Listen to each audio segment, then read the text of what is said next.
Quero convidar os irmãos a abrirem suas Bíblias em Mateus capítulo 25. Nós vamos meditar em uma parábola do nosso Senhor Jesus Cristo, uma parábola contada pelo nosso Senhor. No último domingo que eu estive pregando aqui antes das minhas férias, também preguei uma parábola.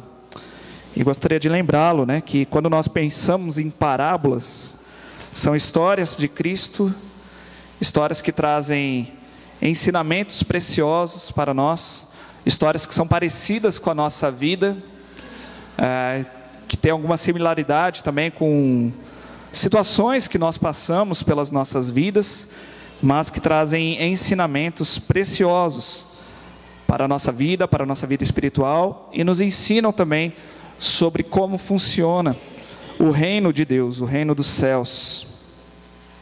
Abra sua Bíblia aí, ou acesse a sua Bíblia no seu celular, mas leia comigo o texto. A palavra ela é poderosa,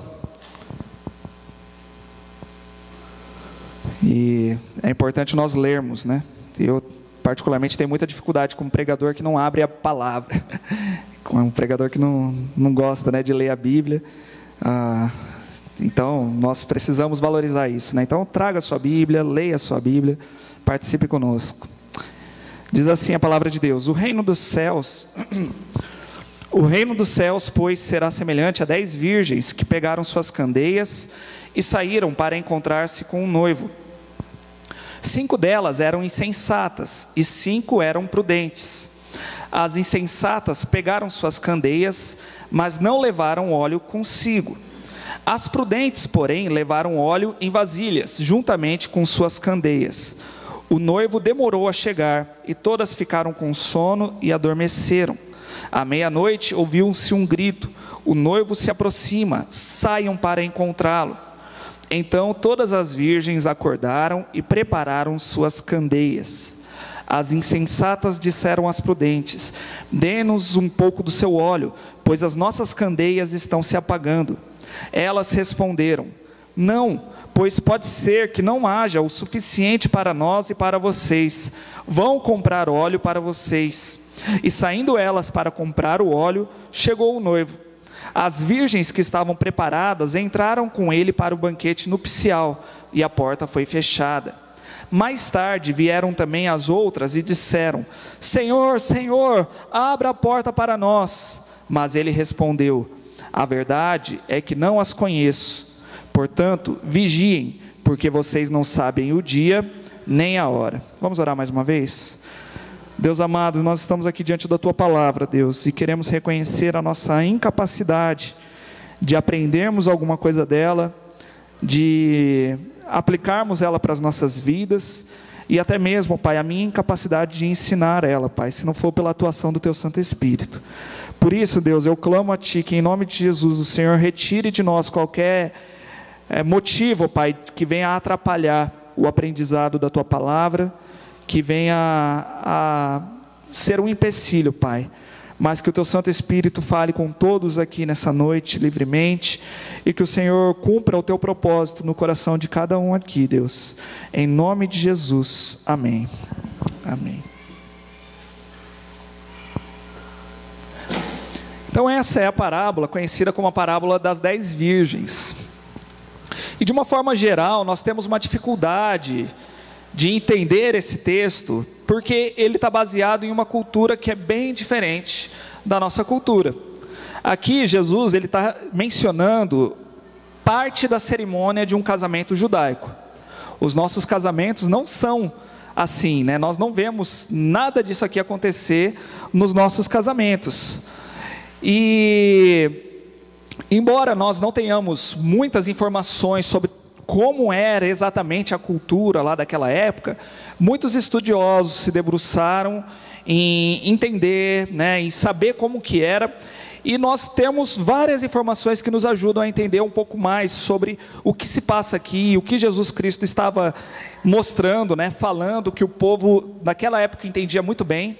Nós temos dificuldades de entender, mas o povo naquela época entendeu muito bem, para que então nós possamos entender o ensinamento principal de Cristo.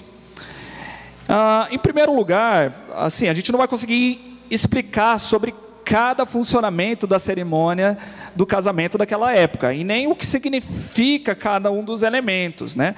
Mas isso não nos atrapalha em entender o significado da lição que Jesus Cristo quer passar para nós. Mas o que nós sabemos a respeito do casamento judaico é que ele começava um ano antes do casamento, quando os pais conversavam entre si, né? Os pais do noivo iam até a casa dos pais da noiva, então acertavam esse casamento, o noivo levava um presente ali para aquela noiva, e então começava-se o noivado, e depois de um ano eles iriam casar, eles ficariam noivos por um ano. Só que esse noivado era tão importante que a quebra então desse noivado não era permitida, era algo assim que traria consequências terríveis, até uma quebra de um noivado já seria considerado um divórcio. A pessoa já seria considerada, né, uma pessoa divorciada. Ah, mas nem casou ainda, mas já tem um compromisso já de um para com o outro.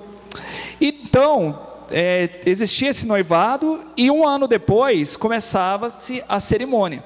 No dia marcado, o que acontecia?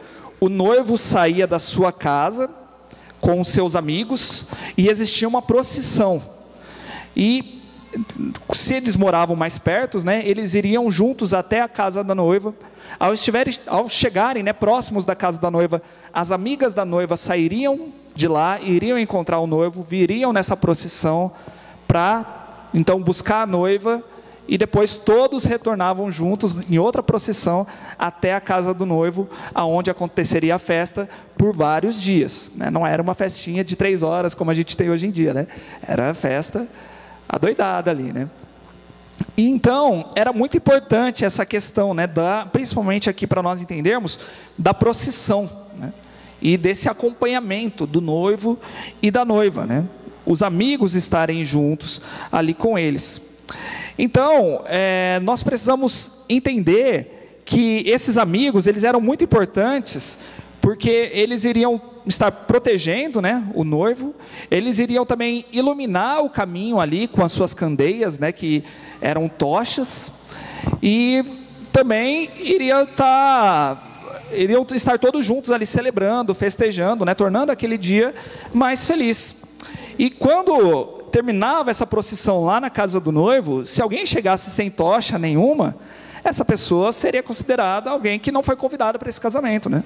A pessoa não foi preparada, ela foi convidada para participar desse casamento, era para ela estar preparada, né? Era para ela estar com a sua tocha ali, acesa, né? Então dá para você diferenciar quem é o penetra da festa, né? Ou até mesmo se algum bandido está querendo entrar no meio da festa, né? Nessa casa e tudo mais.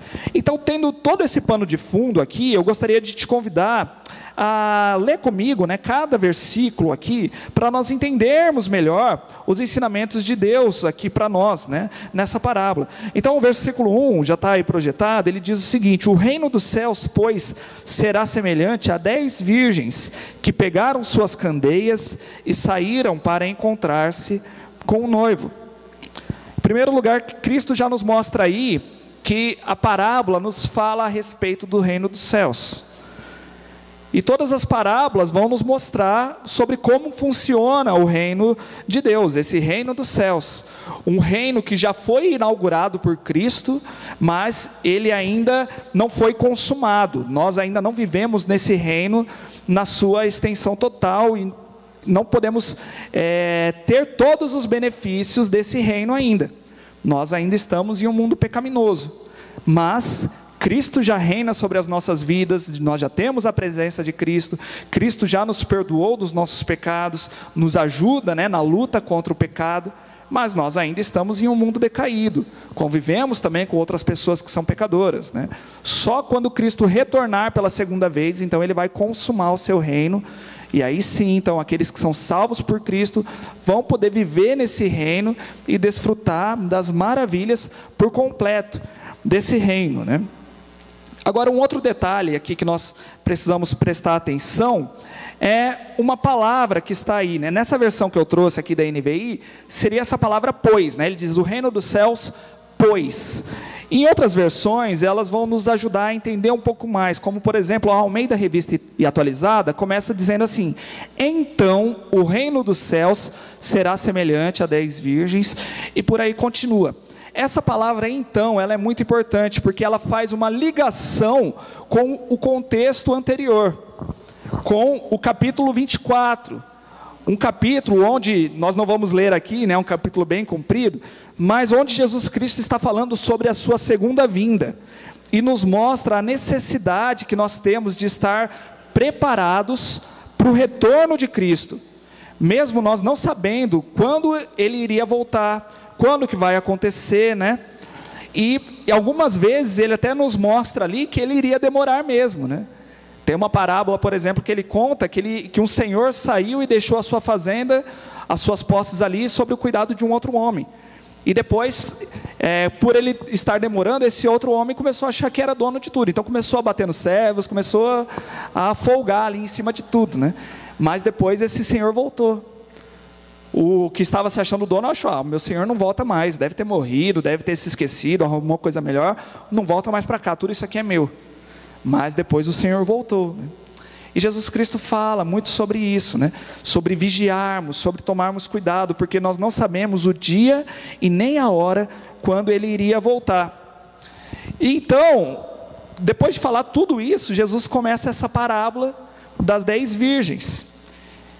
E uma outra dificuldade que nós temos aqui, em primeiro lugar, para nós homens, de nos identificarmos com as mulheres do texto, né? Geralmente a gente tem mais facilidade de nos identificarmos com homens, mas aqui nesse texto nós devemos nos identificar com elas, né? O noivo é só Jesus Cristo, nós estamos no lugar dessas 10 virgens. E um outro problema que nós temos aqui é muitas vezes pensarmos que essas 10 virgens vão se casar com o noivo. A intenção aqui de Jesus é mostrar que essas 10 virgens vão acompanhar a noiva. Hoje em dia nós já temos um ensinamento um pouco mais claro, né, de que quando fala de casamento com Cristo, a noiva é a igreja. Mas até então, até esse momento, esse assunto não era muito elaborado. A Bíblia falava sobre um casamento, Jesus Cristo se chama de noivo por diversas vezes, mas nesse momento aqui ainda não estava muito claro esse conceito.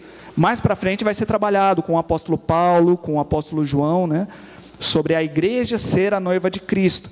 Mas nesse momento Jesus está trabalhando como se nós fôssemos os convidados desse casamento, e devemos estar preparados para participar dessa cerimônia. Nós temos responsabilidade sobre nós para participarmos dessa cerimônia, e Jesus Cristo está falando para nós: vocês precisam prestar atenção, né? Vocês precisam tomar cuidado, né? E existem responsabilidades sobre vocês. Vocês estão cumprindo, vocês estão vigiando, vocês estão prestando atenção? E qual que era a responsabilidade então dessas 10 virgens? Que eu entendo aqui então que são as madrinhas, né? As amigas da noiva. O texto aqui nem fala da noiva, né? Mas fala do noivo e fala dessas 10 virgens, dessas amigas, né? Elas então deveriam carregar as suas candeias, né? Deveriam carregar as tochas para iluminação. E muito provavelmente, né, não era aquelas candeias bonitinhas de vidro que a gente vê assim, né? Provavelmente eram tochas, pedaços de madeira em que enrolavam então trapos, né, de pano, embebedavam num óleo e o fogo ficava queimando ali, né? E depois que apagava, pegava mais um pedaço de trapo, né, molhava no óleo e colocava de novo para queimar, né? E de alguma forma, de forma alguma, na verdade, esse texto está falando que nós não somos a noiva de Cristo. Não é isso, né?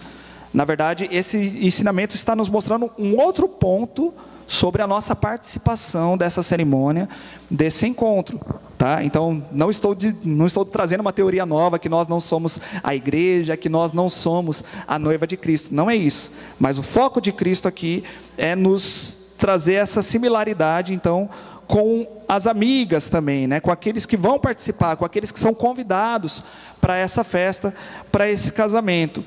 E continuando aqui o texto nos mostra então que eram 10, mas existia uma diferença entre elas, né? Versículo 2 diz: 5 delas eram insensatas e 5 eram prudentes.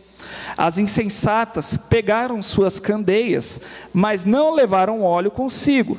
As prudentes, porém, levaram óleo em vasilhas, juntamente com as suas candeias. Eu imagino que quem olhava rapidamente para essas 10 mulheres, via elas da mesma forma. Eram 10 mulheres parecidas. Deviam todas estar muito bem arrumadas, né? Com o cabelinho no jeito ali, né? Cheias de colares, joias, brincos, provavelmente cheirosas, né?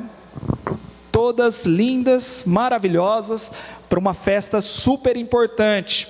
Todas deviam estar felizes, todas com a sua tocha na mão, mas quando você olhava para a outra mão, 5 delas estavam com as mãos vazias, com a tocha numa mão e a outra mão vazia, e 5 delas então estavam com uma vasilhinha ali, carregando um óleo extra, né? E isso aqui foi o suficiente para Jesus Cristo classificar essas mulheres em 2 grupos: o grupo das sábias, que são aquelas prudentes, e o grupo das insensatas, que nós temos toda a liberdade aqui diante da Bíblia de chamar essas insensatas até mesmo de loucas, de malucas, por não terem a sabedoria. Essas insensatas se preocuparam com muitas outras coisas que não era o principal, que não era o dever máximo delas. Elas tinham uma obrigação de iluminar a rua, de iluminar essa procissão, né? De escoltar a noiva e o noivo, e elas não se preocuparam com isso. Talvez se preocuparam com muitas outras coisas, com a sua aparência, com as suas joias, com seus perfumes, com o que iria cantar, o que iria dançar, né? O que iria fazer ali naquela festa, mas não se preocuparam com a sua tarefa. E deixaram então de cuidar, de comprar um óleo extra. Foi uma decisão que elas tomaram. 5 tomaram a decisão de levar óleo extra, e 5 tomaram a decisão de não se preocupar com isso. Deixa para lá, né? Que depois a gente vê como é que fica, depois a gente dá um jeito, depois a gente vê o que dá. Repare bem que o texto não vai trazer nenhum destaque para a beleza delas, não vai falar quem era mais bonita, quem era mais cheirosa, quem aparentava ser a mais rica, mas o texto aqui nos traz um destaque para a postura do coração delas. Todas tiveram o mesmo tempo para se preparar, mas metade foi sábia e levou um óleo extra, e a outra metade não levou. E então o versículo 5 nos diz o seguinte, que o noivo demorou a chegar, e todas ficaram com sono e adormeceram. O noivo, ele não chegou no tempo que todo mundo estava esperando, né? O noivo demorou mais do que era o previsto. E como nós já dissemos, Jesus Cristo é o noivo aqui dessa história. E ele já vem nos dando pistas, né, desde antes, de que o seu retorno iria demorar aos olhos humanos. Lógico que ele não vai chegar atrasado, né? E nem mais cedo, ele vai chegar no tempo certo, ordenado por Deus, ordenado pelo Pai. Ele vai vir no tempo certo. Mas aos nossos olhos humanos, ansiosos, muitas vezes a gente olha para Jesus e fala assim, está demorando. Jesus Cristo prometeu que iria voltar, mas pelo jeito, né? Não vai voltar não. Então deixa eu começar a olhar para outras coisas. Se eu ficar olhando só para Cristo, eu vou perder tempo aqui, porque Ele não volta. Então deixa eu buscar outras coisas, deixa eu buscar o conforto da minha vida, deixa eu buscar a alegria para mim mesmo, deixa eu buscar me alimentar mais daquilo que esse mundo tem a me oferecer, já que eu não vou tão cedo lá para o outro mundo, né? Já que esse reino de Cristo não volta logo, deixa eu aproveitar esse reino daqui. E então todas as mulheres dormiram, não só as insensatas, né? Todas dormiram. As insensatas ainda tiveram um tempo a mais, né? Uma misericórdia a mais aí do noivo, de sair para comprar esse óleo, mas o que elas preferiram fazer? Dormir. Então todas dormiram. E isso aqui, meus irmãos, eu creio que mostra muito sobre a realidade das nossas igrejas hoje em dia. Nós vamos nos acostumando com uma vida de aparência, nós sabemos demonstrar a nossa religiosidade numa aparência, nós sabemos colocar uma máscara de hipocrisia e mostrar, né, quão bons nós somos, quão espirituais nós somos, mas ninguém vai ver como que foi a minha vida de oração durante toda essa semana. Ninguém vai saber se eu li a Bíblia ou não. Ninguém vai saber, mas eu consigo mostrar uma aparência bonita, de estar aqui adornado, né? Cheiroso, bonito. Mas se você quer ver como que isso mexe mesmo, como muitas vezes nós estamos dormindo, e não estamos esperando o retorno do nosso mestre, faça um teste, não precisa responder para mim não, mas responde para você. Como que foi essa última semana que você passou? Quantas vezes você buscou a Cristo nessa semana? Quantos dias você separou um tempo para orar? Quantas vezes você separou um tempo para ler a Bíblia? Para quantas pessoas você pregou sobre o amor de Cristo? E aí, se a gente soubesse que Jesus Cristo vai voltar essa noite, daqui a meia hora, digamos assim, você se arrependeria da semana que você teve? Ou você estaria tranquilo? Não, minha semana evidencia mesmo que eu sou um servo fiel, alguém que está vigiando, alguém que está firme. Estou tranquilo. Ou você se arrependeria da sua semana? Tem muitas coisas que eu mudaria na minha semana, sim. Tem muitas coisas que eu mudaria na minha semana.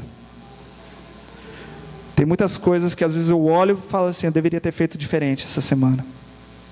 Eu cochilei, eu dormi.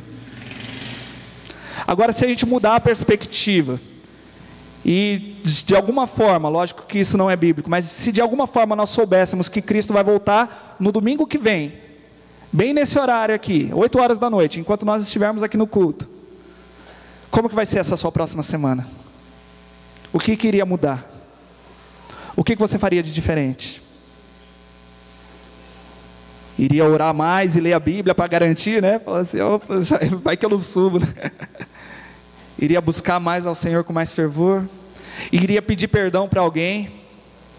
Iria chegar lá para aquele seu familiar que você não quer ver indo para o inferno e iria pregar sobre o amor de Cristo para ele? Iria falar para ele que ele precisa se arrepender, que ele precisa de um Salvador para a vida dele? Você agiria de uma forma diferente? Se você agiria de uma forma diferente, isso mostra que eu e você, muitas vezes não estamos vigiando. Estamos dormindo. E estamos esperando que o nosso Senhor não vai voltar. Ele vai voltar de algum outro momento. É bonito falar, é bonito cantar, mas no fundo eu não creio que Ele vai voltar, não. Talvez Ele até se esqueceu de nós. De uma certa forma, todos nós estamos dormindo. Mas daí no versículo 6 e 7 diz o seguinte: à meia-noite ouviu-se um grito, o noivo se aproxima, saiam para encontrá-lo. Imagina acordar com um grito assim. Opa, chegou. Então todas as virgens acordaram e prepararam suas candeias, né? Já virou aquele, opa, vamos. É o que a Bíblia fala, que Jesus Cristo vai voltar como um ladrão. Não que Jesus Cristo vai vir para roubar alguma coisa, mas o ladrão nós nunca sabemos quando é que ele vem, né? Talvez, pode ser que tenha um ladrão lá na minha casa, eu saí, eu tranquei tudo, eu espero que ele não venha. Mas pode ser que tenha lá, eu não estou esperando, e chega em casa, a casa está revirada. A gente nunca espera, porque se a gente esperasse, a gente se preparava mais ainda, né? Escondia as coisas, né? Mas a Bíblia diz que Jesus Cristo virá como um ladrão, virá em um dia e hora em que não estivermos esperando, e o seu retorno vai causar espanto, porque não estaremos preparados. E o grito aqui acordou todo mundo, né? As virgens então acordaram para a vida e quiseram se preparar. Todas ali acenderam as suas tochas, né? As 10. E tudo estava bem, né? Tudo iria dar certo. Só que de repente 5 tochas começaram a se apagar. Não durou muito tempo, não. Era só fogo em um pano. E não estava durando. E então no versículo 8, as insensatas disseram às prudentes: dê-nos um pouco do seu óleo, pois as nossas candeias estão se apagando. Oh, me ajuda aí, me ajuda. Você vai deixar a minha tocha se apagar? E agora? O que vai acontecer comigo? Eu não vou poder participar, vai ser culpa sua. O texto aqui ele não é claro e não é um objetivo também trazer significado à tocha ou ao óleo, mas eu vou compartilhar o que eu vejo aqui, né? O que eu entendo, que para mim as tochas aqui são a nossa vida espiritual, essa nossa vida aqui, né? Nossa vida espiritual não, nossa vida religiosa.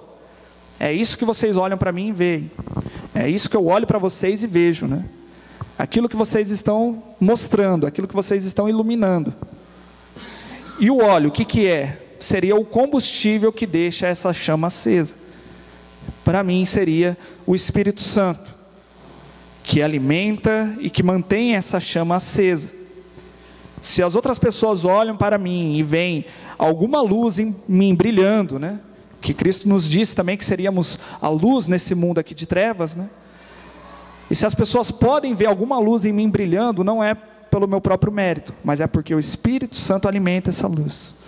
O Espírito Santo é o combustível dessa luz. Ele que tem o mérito nisso. Agora, é possível acender uma tocha sem o óleo? Sim, é possível. As 5 virgens insensatas acenderam, mas esse fogo não durou muito tempo. Da mesma forma, as pessoas que querem viver apenas uma vida de religiosidade demonstram uma espiritualidade que não dura muito tempo. Começam a frequentar uma igreja e aprendem, né, os ritos, aprendem o evangeliquez, né, aprendem a falar as palavras que nós geralmente falamos dentro da igreja, começam a demonstrar alguma coisa, às vezes até abandonam alguns pecados, né? Opa, parei de beber, parei de fumar, né? Parei de ir para as festas e tudo mais, agora eu sou um cristão, agora eu sirvo a Cristo. Só que se não foi Jesus Cristo que te converteu, se não é o Espírito Santo que habita em você, rapidamente você volta a viver os mesmos pecados que você vivia antes, porque essa tocha não vai ficar muito tempo acesa. Só vai, né, ser aquela fagulha ali, mostra rapidinho e já apaga. E quantas pessoas nós já vimos assim? Na minha vida eu já vi várias pessoas assim, que demonstram uma espiritualidade rapidinho e tal, mas é algo que não dura. Quantas igrejas que apenas convidam pessoas para frequentar as suas igrejas, mas não pregam o Evangelho, não pregam sobre Cristo, e estão apenas convencendo pessoas, mas não estão convertendo. E essas pessoas começam a frequentar uma igreja e rapidamente já desanimam, já abandonam. O que resta para essas pessoas? O mesmo que restou então para essas mulheres insensatas: colocar a culpa em alguém. Meu, me ajuda, minha tocha vai apagar aqui e você não vai me ajudar, eu vou ficar de fora por culpa sua, que não quis me emprestar o seu óleo. Quantas pessoas também, né, nós vemos saindo de igrejas e colocando culpas, né, no pastor, colocando culpa em outra pessoa. Não, porque alguém falou assim para mim, porque alguém não me ajudou em tal momento, porque falaram isso, aquilo, e agora eu não vou mais em igreja, eu não preciso mais de igreja nenhuma, né? São muitas pessoas que vivem dessa forma, não conseguem suportar os desafios desse mundo, as perseguições, as provas da vida, porque nós só podemos passar por tudo isso, como nós lemos aqui, como nós cantamos, se tivermos o Espírito Santo. É Cristo que nos faz mais do que vencedores. Pela nossa própria força nós não conseguimos. Então, não adianta nós querermos culpar outras pessoas, quando nós deveríamos ter buscado a Cristo, quando nós deveríamos ter dado ouvido à voz do Espírito Santo. E elas receberam essa resposta então das 5 sábias: não, pois pode ser que não haja o suficiente para nós e para vocês, vão comprar óleo para vocês. Aqui Jesus está deixando muito claro que a salvação ela é individual. Por mais que nós possamos viver em igreja, nós estamos aqui nos ajudando, né, fortalecendo uns aos outros, ensinando, orando uns pelos outros, mas chegará um momento onde cada um de nós aqui estará diante do trono de Deus, e cada um prestará conta da sua própria vida. Cada um de nós aqui prestará conta daquilo que ouviu e como respondeu àquilo que ouviu do Senhor. E não adianta depois você falar assim: a culpa é da Larissa, que não me ajudou. A culpa é do pastor. Não adianta, isso não vai mudar nada. Todos os dias Deus fala conosco. Você tem dado ouvido à voz de Deus? O simples fato de você ver um sol no seu dia, isso é o Senhor falando com você, que Ele está cuidando de você. O fato de você estar vivo até aqui, é o Senhor falando com você. Cada vez que você abre a Bíblia, cada vez que você ouve uma pregação pautada na Bíblia, o Senhor está falando com você. O que você tem respondido ao Senhor? O que você tem falado? Qual é a sua resposta ao Espírito Santo?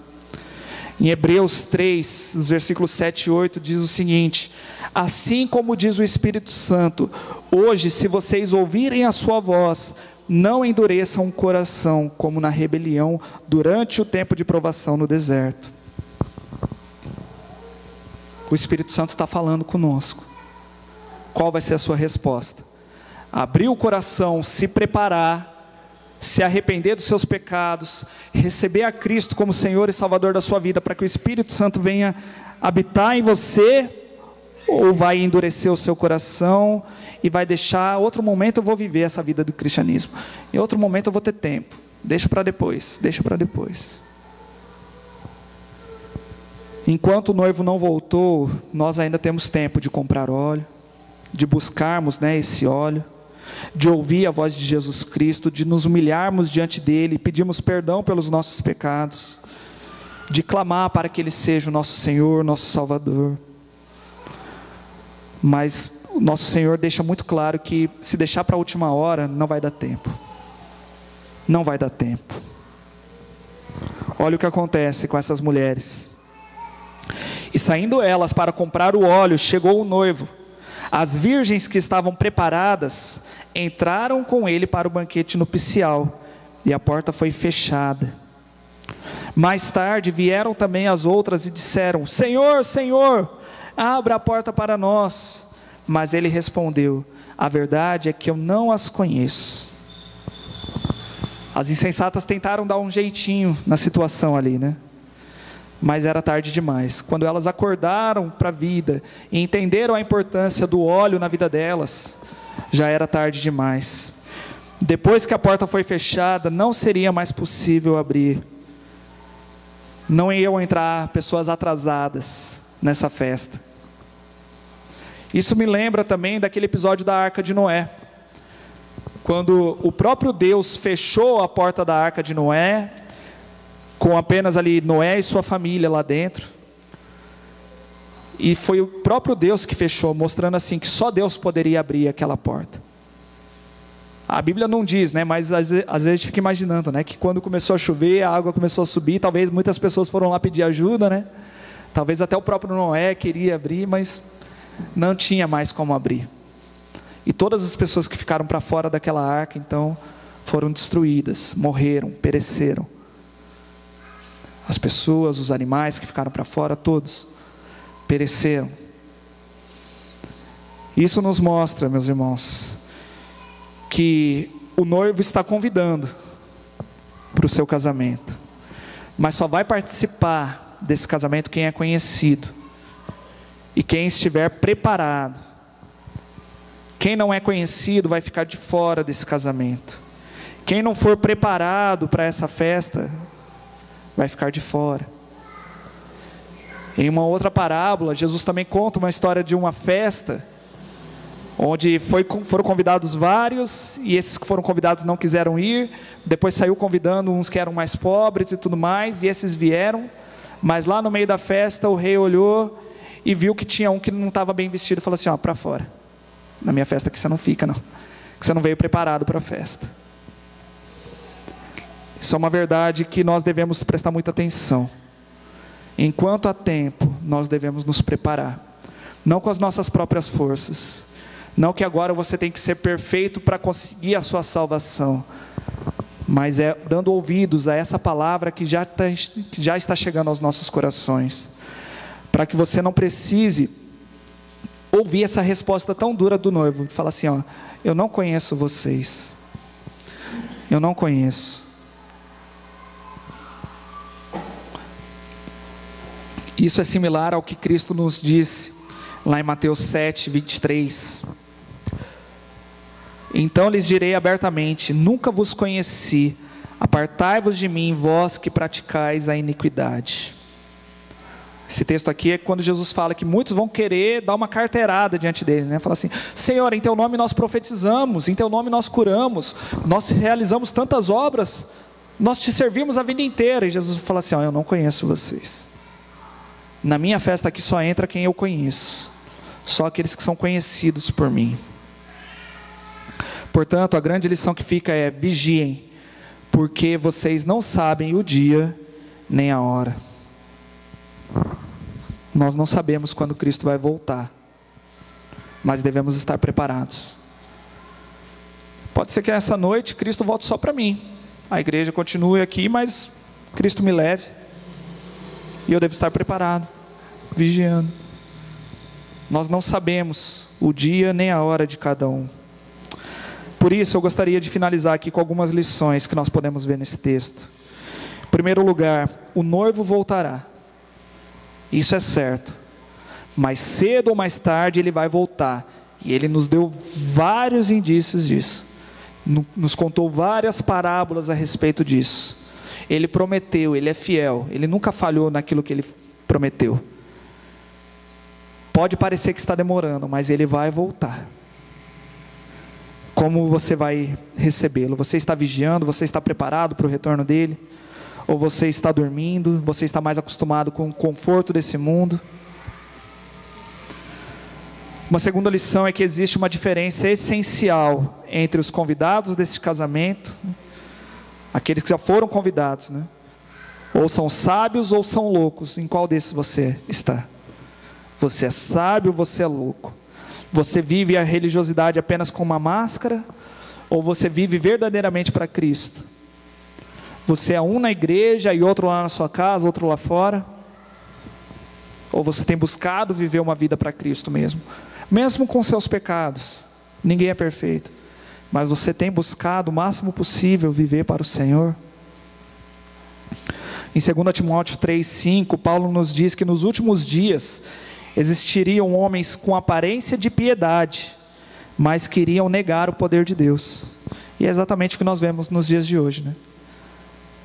Muitas pessoas com aquela aparência de que servem a Deus, que são consagradas a Deus, mas não tem nenhuma evidência do Espírito Santo na sua vida.